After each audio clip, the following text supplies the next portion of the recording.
NBCDI, like all of you, very much believe that both families and educators are doing the best they can with the resources and the knowledge that they have. And yet we know that both of these groups are struggling. Families, especially those who are facing the challenges brought on by poverty, need help supporting their children's health and development. And it's worth noting that 44% of Black children under the age of 6 are living in families below the federal poverty line.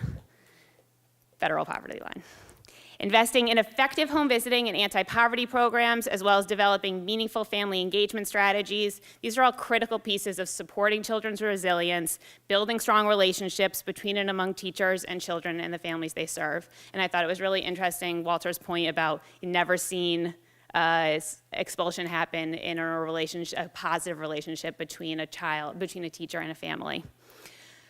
Educators need help as well, and we need to talk about everything from increased compensation for early childhood teachers to supporting diverse teacher recruitment, to improving teacher preparation and education, to leadership development that brings parents and providers and policymakers from communities of color to the table as decision makers, to, as many others have discussed, early childhood mental health consultation.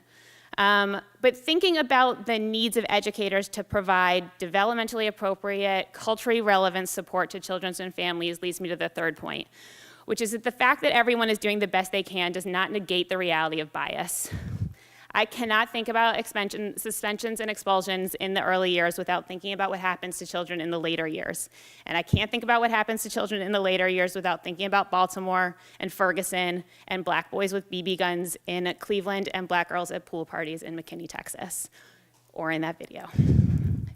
The truth is that, Walter talked about teachers expelling kids who are 4 because they're seen as bigger and more of a threat. And I think we need to think about how that applies to Black children.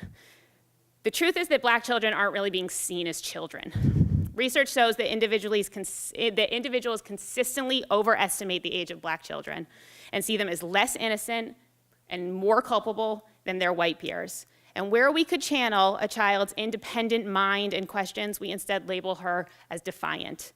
And where we could praise a child's assertiveness, we punish his aggressiveness.